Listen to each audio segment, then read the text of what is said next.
আমরা তো জামাতের এজেন্ডা বাস্তবায়ন করব না। নিশ্চয়ই। আলটিমেটলি তো এই দেশে আমরা যদি সংবিধান করতে থাকি তাহলে তো হিসাব মতে আমরা এই দেশে সরকার আপনার এই যে জি। এই জুলাই সনদ বা সংস্কার প্রস্তাবের নামে যে আপনারা একটা তামাশাপূর্ণ প্রস্তাবনা জাতির কাছে উপস্থাপন করেছেন, বারবার আপনারা বলেন যে বিএনপি প্রতারণা করছে। জাতির সঙ্গে সবচেয়ে বড় প্রতারণা করেছেন আপনারা। কেমনে আমরা কেমনে প্রতারণা করলাম? আমি একটু এতক্ষণ বলেন কি দেখি। বললাম? আপনার তো কোনো অথরিটি ছিল না, আপনি তো কোনো স্বীকৃত হ্যাঁ, তো আমি শক্তি এবার না। বলি, আপনি একটু থামুন। সেটা মেনে নিয়েছেন আগে কেন? না। আপনি আজকে দেখেন, আজকে শুনেন আমি মানি নাই তো, আমি আমার মানি নাই, কথাটা আমি না শুনেন। ভোট দিয়েছি। আমার কথাটা শুনেন। আজকে স্বরাষ্ট্রমন্ত্রী সংসদে কিন্তু বলেছেন যে জুলাইকে সম্মান জানাতে হলে এবং গণভোটের রায়টি কার্যকর করতে হলে আপনাদেরকে সংবিধান সংশোধন কমিটিতে আসতে হবে।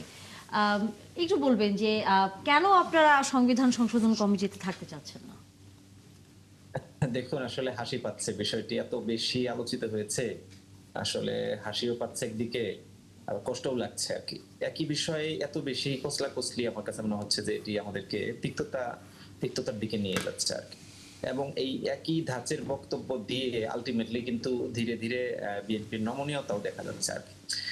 আমরা কিন্তু শুরুর দিকে দেখছিলাম যে জুলাইয়ের মৌলিক অনেকগুলো ক্লজ নিয়ে একদম মানে কোনো আলাপ আলোচনাই নাই, কঠোরতা, সেই জায়গা থেকে আজকে মাননীয় স্বরাষ্ট্রমন্ত্রী বেশ কিছু পয়েন্ট কিছুটা আমার কাছে মনে হয়েছে নমনীয়। এবং আলটিমেটলি আমরা যেটা বুঝতে পারছি যে বিএনপির কিন্তু আর উপায় থাকবে না এই সংস্কার বাস্তবায়ন করা ছাড়া, কোনো ভোট মেনে নেওয়া ছাড়া।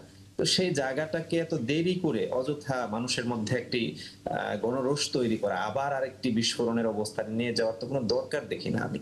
আলটিমেটলি আমরা এখানে যেমনটি সেলিম ভাই কিছুক্ষণ আগে বলছিলেন আর কি, যে শেখ হাসিনা ইস্যুতে বা আমাদের দেশের সার্বভৌমত্ব ইস্যুতে, দেশের শান্তি শৃঙ্খলার ইস্যুতে আমরা সবাই ঐক্যবদ্ধ, সেটিই তো আমরা চেয়েছিলাম। এবং সেটি নিশ্চিত করার জন্যই তো গণভোট হয়েছে। 70%-এর কাছাকাছি মানুষ যে গণভোট দিলেন, এখন আপনি বলছেন কি যে একটি আদেশ এটি বৈধ নয়, এটি সাংবিধানিক নয়। সংবিধান তো ছিল না আমাদের দেশে তো কোনো সরকার ব্যবস্থাই ছিল না, মাঝখানে তো পুরোটাই একটা ভ্যাকিউম ছিল। সেই জায়গা থেকে তো বলা যায় যে আমরা নতুন করে আগানোর জন্য একটি চরম বাস্তবতাকে সামনে রেখে শুরু করেছিলাম আর কি। এবং সেই শুরু করেই আমরা সিদ্ধান্ত নিয়েছিলাম যে আমরা কি বলে এটাকে জুলাই সনদ আমরা রেডি করেছি। এবং সেই জুলাই সনদের বাস্তবতাটা আমরা বুঝতে পেরেছিলাম বলেই তো করেছি। এবং এতগুলো রাজনৈতিক দল ঘন্টার পর ঘন্টা নয়, দিনের পর দিন নয়, মাসের পর মাস আলোচনা করে একটি কনক্লুশনে পৌঁছলাম। আর এটি কি হলো?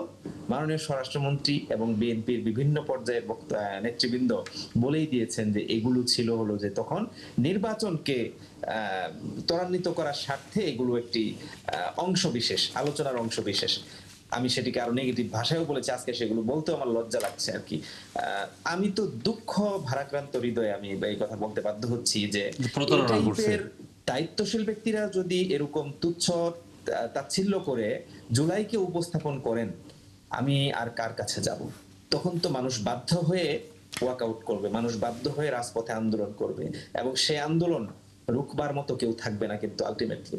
এই জন্য এখনো সময় আছে, এবং আমি মনে করি যে বিএনপি হয়তো আপাতত তাদের কাছে কোনো উপস্থাপনের ধরনটা বা বাস্তবায়ন যোগ্যতার বিষয়টি তাদের মতো করে আমরা বলছি না বলে হয়তো সেটি মানতে তাদের কষ্ট হচ্ছে, কিন্তু আলটিমেটলি যেভাবেই বলুন না কেন, এই জায়গায় আপনাদের ঐক্যমত্য ছাড়া, মেনে নেওয়া ছাড়া বিকল্প আপনারা নিজেরাই কয়েকদিন মানে খুঁজবার আপনারা চেষ্টা সংবিধান করবেন, সংশোধন পাবেন না। কমিটিতে তাহলে থাকছেন না, এটা একেবারেই নিশ্চিত?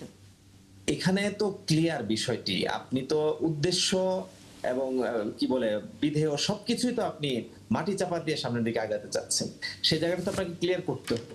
আপনি গণভোটের রায় মানবেন কি মানবেন না সেই বিষয়গুলো নিয়ে কোনো কিন্তু আলোচনা, আপনি বলছেন যে ওগুলো পরে দেখবো, আমি আগে সংবিধান ঠিক করে নেই, আমি আগে সংবিধানের এই কিছু যোগ করে নেই। কেন?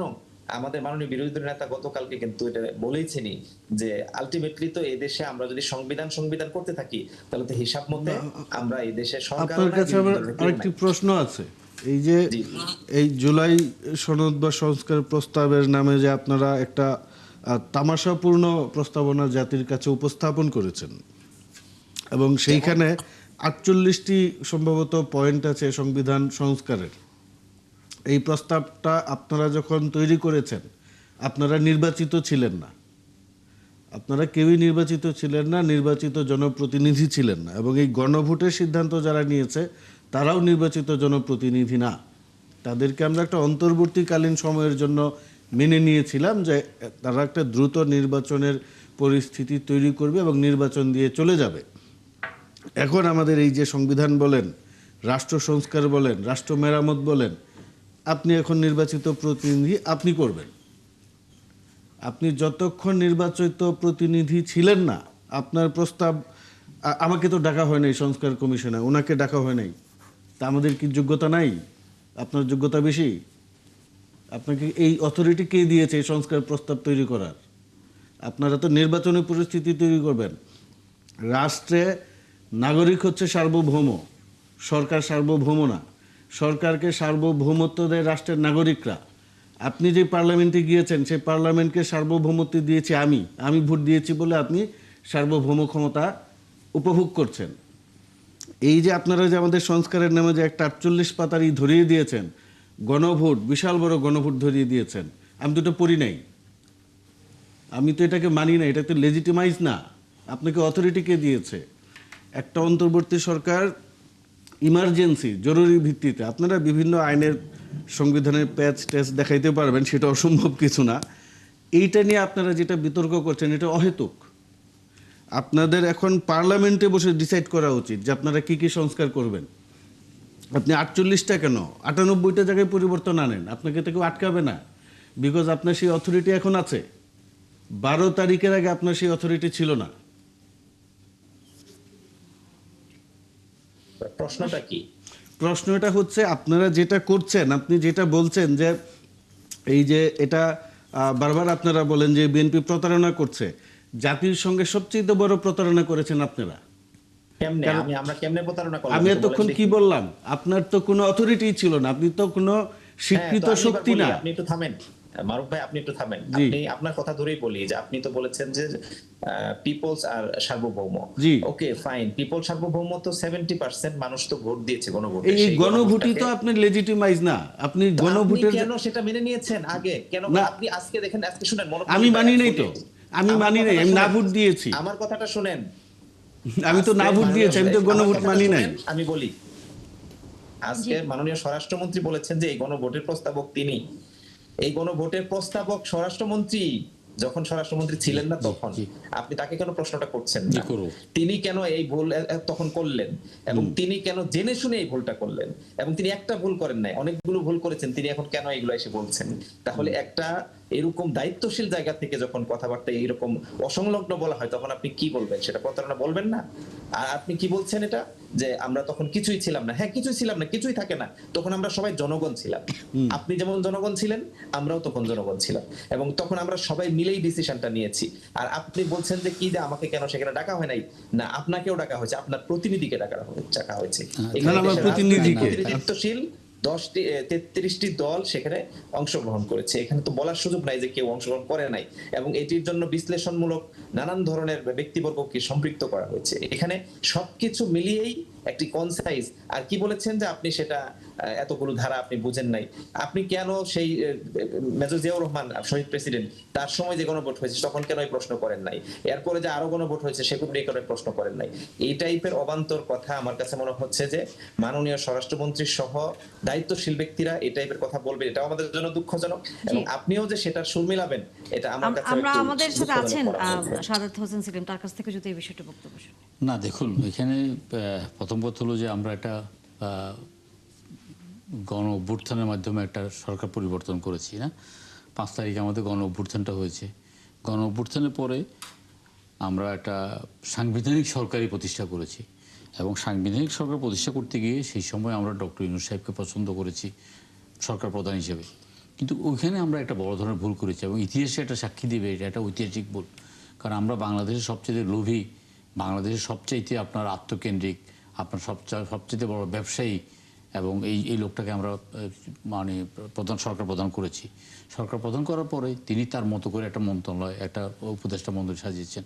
আমাদের সাথে যতবার দেখা হয়েছে ততবার আমরা বলেছি যে আপনি একটা দক্ষ উপদেষ্টা মন্ডলী সাজান এবং দ্রুত নির্বাচন দেন। দেখেন, বিএনপি ছাড়া অন্য কোনো রাজনৈতিক দল, সেদিন বিএনপি নির্বাচন 3 মাসে ডক্টর ইউনূস বাপ করে নির্বাচন দিত যদি আমরা নির্বাচন চাইতাম। এখন এখানে রেজওয়ানা, তারপরে আপনার ওই যে নাটক করে যে কি, ওই কি নাম নাটক করে যে সে, তারপর আদিলুর রহমান শুভ্র, 229 ভোট পাইছে, এরা উপদেষ্টা হয়েছে, এদের ক্ষমতাকে একটু একটু প্রলম্বিত করতে হবে না? তো প্রলম্বিত হওয়ার ইয়েটা কি? তাহলে ঐক্যমত্য কমিশন করতে হবে একটা। সংস্কার তো 27 দফার দাবি বিএনপি জাতির সামনে উপস্থাপন করছে, পরবর্তীকালে 40টি রাজনৈতিক দল মিলে 31 দফা একটা সংস্কারের প্রস্তাব উপস্থাপন করেছে। তাইলে আমার কলিগ বলছে যে বিএনপি সংস্কার মানতে বাধ্য। বিএনপি তো সংস্কারের উপস্থাপক, বিএনপি সংস্কার চায়, এবং বিএনপি সেই সময় সেই উপদেষ্টা তারা যারা তাদের 5 বছরের জন্য দেখতে চায় তাদের কিছুদিন দেখানোর জন্য ঐক্যমত্য কমিশন গঠিত হয়েছে। ঐক্যমত্য কমিশনের জুন মাসের 2 তারিখে যখন 33টা রাজনৈতিক দলের সমাবেশ হয়েছে, তখন আমি আসিফ নজরুলকে জিজ্ঞাসা করলাম যে আপনি কোন মানদণ্ডে এই রাজনৈতিক দলগুলোকে ঠিক করেছেন? এই রাজনৈতিক দলগুলো অনেকগুলো স্বৈরাচারকে হাত পাকা দিয়ে বাতাস করেছে, এই রাজনৈতিকগুলো অনেকগুলো জননী বলেছে, এই রাজনৈতিক দলগুলো অনেকগুলো 24টি নির্বাচনে অংশগ্রহণ করেছে, এই রাজনৈতিক দলগুলো কেন মাঠের মধ্যে ছিল না? বলে যে এটা আমাদের সিরাজুল আলম খান জানে। আমি বললাম যে সিরাজুল আলম খানকে? বলে যে এটা আদিলুর রহমান শুভ্র।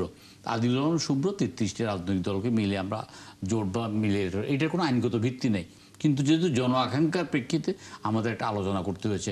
আলোচনা যখন আমাদেরকে আলোচনার মধ্যে ওই পররাষ্ট্র মন্ত্রণালয়ের ওই অডিটোরিয়ামে আবদ্ধ রাখছে, মাঠের মধ্যে কি পিআর পদ্ধতিতে নির্বাচন চাই, তারপর স্থানীয় সরকার নির্বাচন চাই, ডক্টর ইউনূসকে 5 বছরের জন্য ক্ষমতা দেখতে চাই, এই আওয়াজ, আর এদিকে আমাদেরকে আবদ্ধ দিনের পর দিন। একটা আলোচনা 1 ঘন্টা শেষ করতে পারতো, 2 ঘন্টা শেষ করতে পারতো, 3 ঘন্টা শেষ করতে পারতো। একটা আলোচনা শেষ করে তারপর চলে গেছে আরেকটা আলোচনা, তারপর চলে গেছে আর দিনের পর দিন আমাদের এদিক দিয়ে মিডিয়া উঠতেছে যে আমরা 5 স্টার হোটেল থেকে এনে খাওয়া দাওয়া করতেছি, কেউ কোনো রাস্তা পাচ্ছে না। সত্যিকার অর্থে এই আলোচনার কোনো ভিত্তি নেই, আইনগত ভিত্তি নেই, বাস্তবায়ন কীভাবে হবে?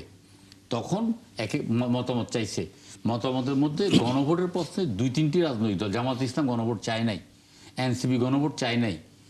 এনসিপি আপনার সংবিধান পরিষদ চেয়েছে, আর গণসংহতি আন্দোলন চেয়েছে। অন্যান্য রাজনৈতিক দলগুলো অর্ডিন্যান্সের মাধ্যমে আইনগত বিভিন্ন দিক দিয়ে।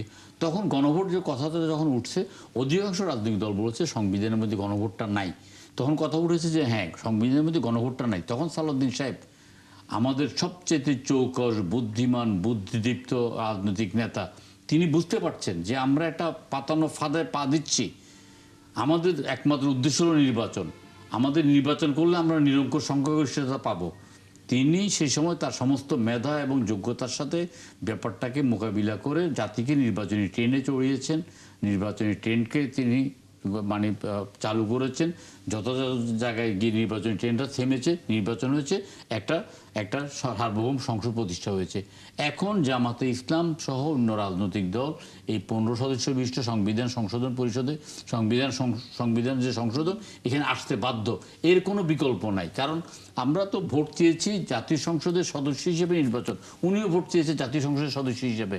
আমরা গণপরিষদের সদস্য হিসেবে ভোট চাইনি, গণপরিষদের সদস্য হিসেবে শপথ নেওয়ার কোনো আইনগত ঐক্য আমাদের নাই। সেইখানে এই যে 84টা দাবির সাথে 12টা দাবির সাথে বিএনপি দ্বিমত পোষণ করেছে। মজার বিষয় কি জানেন? আমরা একদিন দুপুরে একটা লাঞ্চের মধ্যে, বিরতির মধ্যে হঠাৎ করে ঐক্যমত্য কমিশনের 6 জন উদয়, 2 ঘন্টা পরে এসে ওনারা রাষ্ট্রপতিকে 12টা ওনারা ক্ষমতা রাষ্ট্রপতিকে দেবেন, তার মধ্যে পুলিশ প্রধান রাষ্ট্রপতি নিয়োগ করতে হবে। 33টি রাজনৈতিক দলের মধ্যে অধিকাংশ রাজনৈতিক দলের মনস্তাত্ত্বিক একটা বিষয় ছিল যে বিএনপি ক্ষমতায় আসবে, হাত পা বেঁধে বিএনপিকে যেন হাতা কাটতে দেওয়া না হয়, বিএনপি নির্বাহী বিভাগ যেন কাজ করতে না হয়। সে সময় সালাউদ্দিন সাহেব সবসময় বলেছে যে নির্বাহী বিভাগকে তো কাজ করতে হবে। আমরা কতগুলো বিষয় আমরা সংস্কার করেছি। আগে রাষ্ট্রপতি যে কোনো ব্যক্তিকে ফাঁসি আসামিকে দণ্ডমুকুব করতে পারত, এবং তিনি ফাঁসি আসামির দণ্ডমুকুব করেছেন, সেখানে বাসরঘরও করেছেন, মানে জেলখানার মধ্যে।